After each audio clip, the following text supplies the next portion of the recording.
Hello, Sara Haines. Hi, Brian. It's been a short hiatus since you've been on the podcast. It's been a while because last year. No, well, you were. Is it last year? It might Yes. actually have been last year. It Wow. was last year. No, that's not true.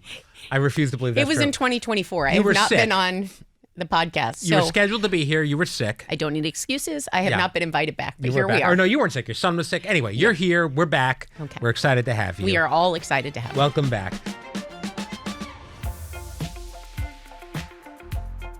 We need to dive into this. Like, occasionally on the show, I'll joke about my blood pressure going up because if people write articles about something someone said, and then it's like a whole big thing. Usually it's not you. Occasionally it's you. Usually it's not you. Yesterday, all the headlines about Sara Haines, and here's what it was. So we talked about Jack Schlossberg. Yep. Am I saying that right? Grandson of JFK, who made a joke where he compared his grandmother, Jackie Onassis, to Second Lady Usha Vance and asking who was hotter, which was creepy. Yeah. A little bit. Let's talk about this because you had this conversation, and then I want to read some of the headlines that came out yesterday. Are you ready? Yep. Parade magazine said Sara Haines makes uncomfortable declaration about her dad on The View.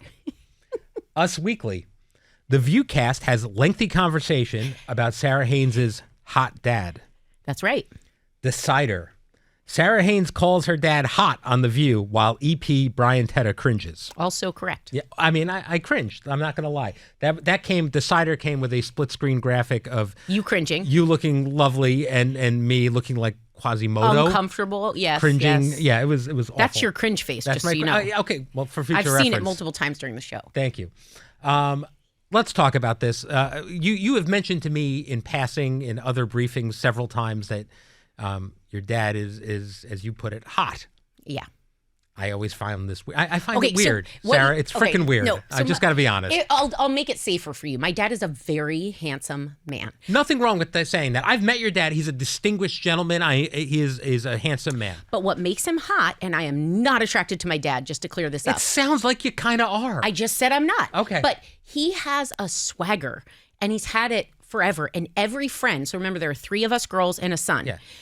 All of our friends throughout the years of growing up would be like, your dad's so hot. So I kind of took the word and be like, we know dad's hot. And it became hot dad. The other day when all those articles came out, one, I sent it to my dad. And when he saw the Brian cringe one, he said, Brian, I'm disappointed in him. I expected more. Again, He thought that you would say they're on to something with that headline. No, You know, your dad is a distinguished, impressive man. He makes me a little nervous. he does that to everyone. Yeah, Super hot. and he's a handsome man. It's super hot is where I start to cringe, and I continue to. It's The just more a you weird thing. cringe, the more I'm going to say it. Listen, Just so you know. like my mom, very lovely lady, very pretty. I wouldn't say my mom's a smoke show. Yeah, Wouldn't that'd say be it. weird. It'd I be would not say my freaking dad's a weird. smoke show. Yeah. Because people said things like all the way through, every girlfriend we ever had always commented on my dad. My friends, when I sent the articles, one by one, they're all like, well, it's the truth, so why is this weird? Everyone that grew up knowing my dad says the same thing. Okay. The headlines would bear me out, I think, that it's weird. No, it's the way it's being contexted or portrayed is weird. If you know the backstory of, if I hear one more time how hot my dad is, he's 80 and he looks amazing. I even showed Joy at the commercial and I showed her a picture. He's 82 now. And she's like, your dad is so handsome. Well, luckily, my children will never know this weirdness because I don't think it's a conversation they're having. What did your dad say back in the email when you sent it? He gets so tired being trolled by his daughters because the amount of energy we put into trying to make him embarrassed. Yeah. And we can't break him. But he did. I emailed him and he said, interesting. Thank you. Regards from Hot Dad. And then one by one, all my friends were like, my other friends picked it up and sent it to me. And my best friend Aaron's like, but your dad is like the cutest. Yeah. But just so you know, when they hang up the phone, they're all saying, wow, Sarah's weird. Even your friends. They're talking behind your back about how weird you are. No, they are not. Okay. The staff thinks it's weird. No, the staff does not think it's weird. Show of hands, who thinks it's weird in the control room? Not one Oh, you're single... all cowards. You're all cowards. Show me, who's a Bry guy in there? Oh, okay. Yeah, all right, sure. Side with the talent. Yep. Because they know me. They know what I mean by that. If you don't know me, like the person writing the article, they may be like, well, that's a little weird. And I'm from Iowa. You thought it was weird that Jack put the poll up about his grandmother? No, I didn't think it was that weird. I thought I don't agree. Is your grandfather just like a 7? No, but my Who's hotter, your dad or like one of your uncles? I thought Usha, how do you say Usha? Usha Vance is so beautiful. Gorgeous. That it was more a debate on who do you think is hotter. Okay. But that's not my grandma. Mm-hmm. And my dad was not part of the equation. Okay. Or he would have killed it. Do you find your grandfather attractive? My grandfather was very handsome, but he was not hot like my dad. Okay. Very creepy. Again, I'm cringing as you say it. My dad looks more like his mom, though. Let's move on. So your mom's also very hot? No, your dad's... my grandma. Yeah. Your grandma very hot. She's beautiful. Uh-huh. Not a hottie. No. Okay. All right. I'm very creeped out. I'm going to move on. All right. There's been something else that's been consuming you for a few weeks that we need to talk about. We've talked about it on the podcast here. You discovered a very old show called Unreal. Very new to me. Very new to you. You came in like you had just discovered the hottest new show on like streaming. It's a fictional series for those who don't know, or maybe it came out before you were born. It's a fictional show about reality shows like The Bachelor. Yep. And it's about how they're produced. Yeah. The show came out in 2015. Yes. You're a little late on this. My Slightly. favorite moment about this is that you came in talking about it, and I said, "Yes, Sarah, we've talked about it. We've had people on from the show." You're like, "No, we haven't. It's never existed." Then I pulled up video of not only you interviewing the actors. Well, I said there's no way. First of all, I wrote from my deathbed when I had the flu and said to my friend Anna, who works on the show, "Oh my God, have you heard of this awesome show?" And she goes, "You mean the one that's 10 years old?" Yeah. I came in and you said they've been here, and I was like, "There's no way I've met Constance Zimmer." Like. Yeah. She's phenomenal in this. And you're like, no, they were on the show. I was like, I was definitely not in that interview. Mm-hmm. And then I pulled it up. I was not only in the interview. You led the interview. I led the segment. And you know what's funny now looking back? So when we screen things, we usually screen an episode or two. When I was watching it for the first time, it felt a little deja vu-y. So I had seen it before. Right. Okay. Well, I've just now proceeded to binge 4 seasons. Well, it's very exciting. No, now I question everyone though, because it's about producers producing you. It's changed your whole like outlook on the show. I don't trust Summer. Summer comes in, and I'll look at her and I'm like, "Is this what you told everyone?" And she looks at me and she's like, "Yeah." I'm like, "You're producing me right now." Yeah. I just the motivations. I always knew you did that. I just trusted Nathan and Summer. Well, they're producing you now when they say that you're not creepy. But no, they're not. I mean, but Summer's met my dad. She knows. But of course, and you've worked behind the scenes. Nathan's met my dad. He knows. You've worked behind the scenes in television before. You know, producers have to handle things. Yeah, but okay, the one reason I maybe couldn't have been a producer and definitely never would have been a booker is I can't tell someone to create a moment. If I genuinely am saying you telling your story could help so many people, and I believe that, I'm going to say it, I'm going to believe it, and you're going to know it. The amount of times like people have to go and like shape themselves into a pretzel to get someone to do something, I'm not good at that. I'm pretty good at that. No, you're not. Yeah. You're very it's very everyone can tell. Mm-hmm. Summer's good at that because until she told me she'd been producing me for years, I didn't know I was one of her victims. Well, here's the thing. We have on our show 6 different hosts that are all very, very different and all require very, very different things. And you produce some of them, and I've watched you do it. Yeah, and I've produced you without you knowing I'm producing you. No, because I'm producing you right now. When you leave the room, I say, "Hey," and I'll fill in the blank so I don't give up all my sources. Brian just said this. What is he trying to get out of me right now? Because usually I can predict. Okay, but like literally when we picked the JFK topic yesterday, I picked that topic, endorsed that topic because I knew no one was into it. Because I knew it would lead to you saying cringy things about your dad. That is producing you. It happened. No, but I almost didn't go into it because it died on the vine. Produced. It died on the vine. 4 headlines. I knew you wanted me to say it because you said make sure you say the part about your dad. That's not producing. That's telling me. It's producing. No. All right. Fair enough.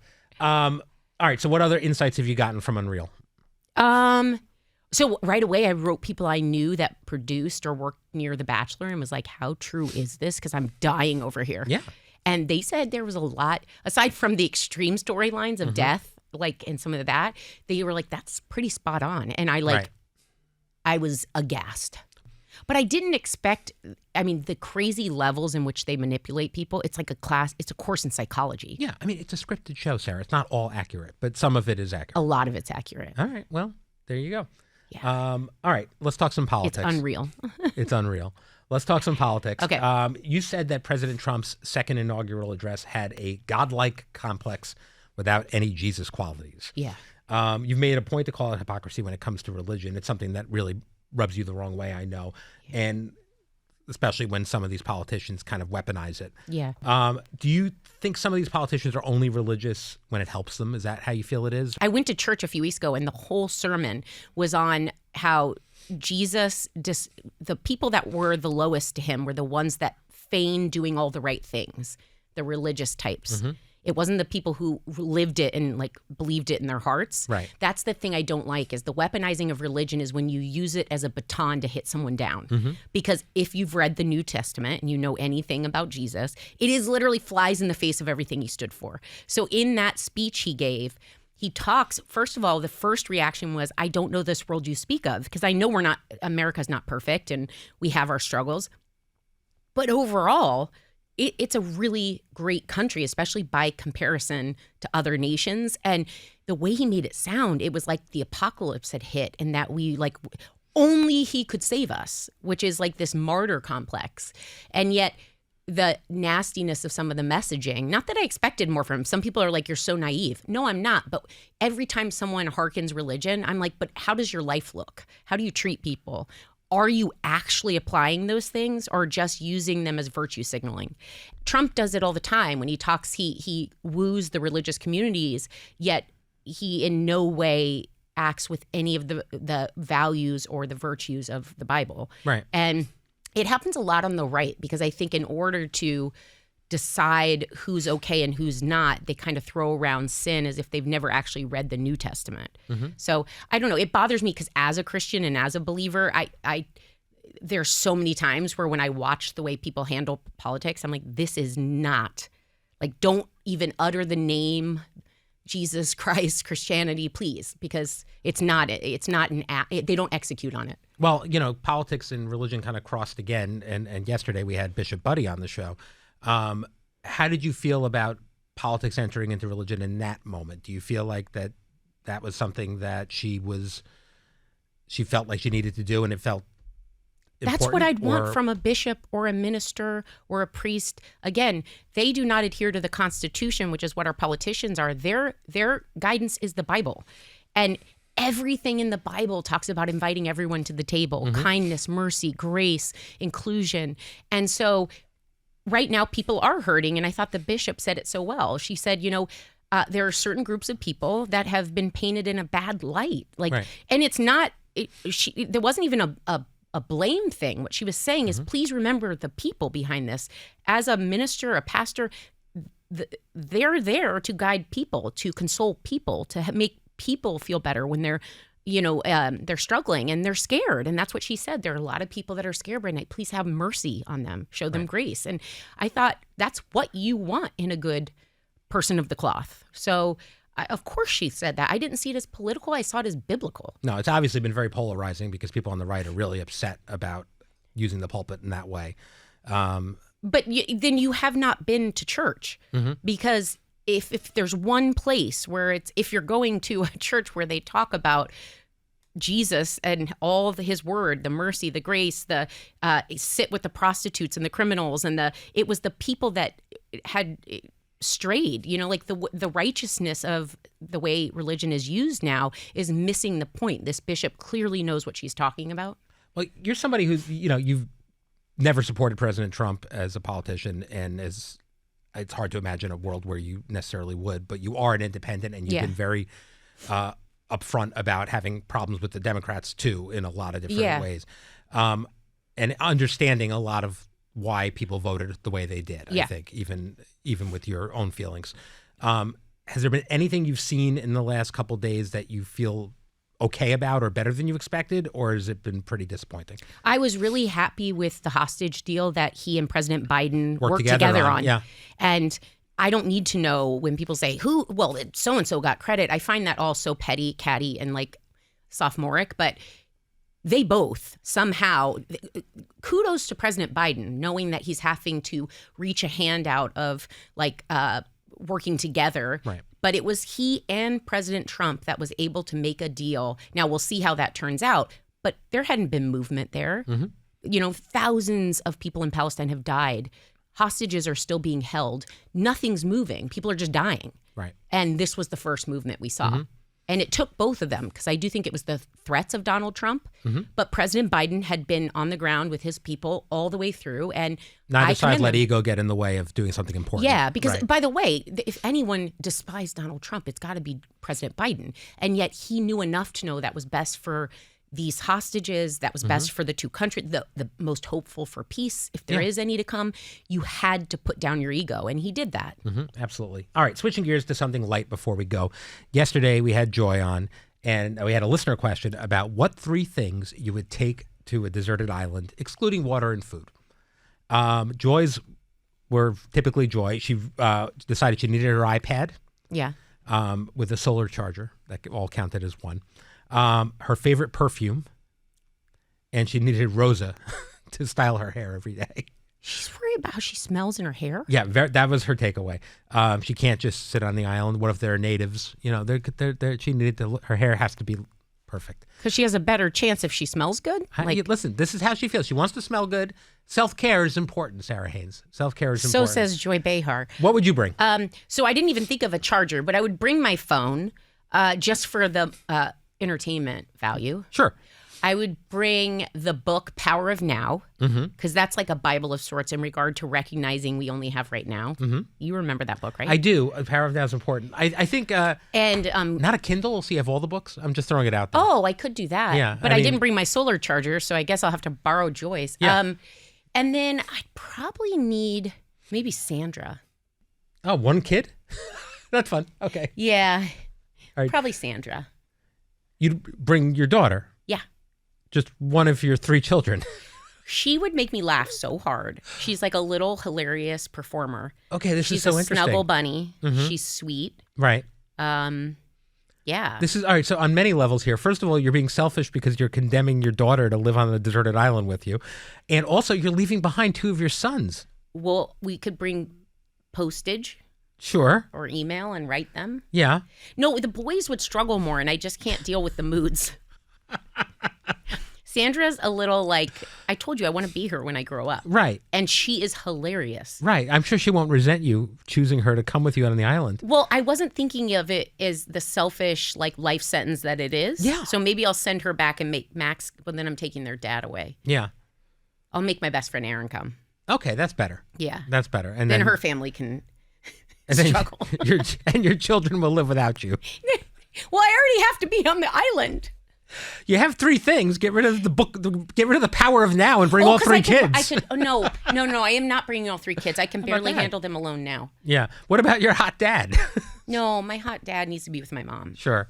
All right. Well, thank you for joining me today, Sara Haines. Thank you, Brian. You'll be back with us next Wednesday. Yeah. That's all for us this week on Behind the Table. We have an all-new View tomorrow and even more hot topics on the View weekend. Yes. Saturday and Sunday morning, you can see the View weekend. You can see it streaming on ABC News Live in the morning, and then you can catch it other places too.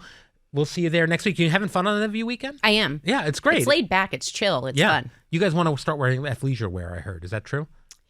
Is that another change? Yeah. No, I would love athleisure. Yeah? Okay. I could do that. We'll talk about that maybe in the future. Popcorn, maybe. All right. Thanks, everybody. Thank you.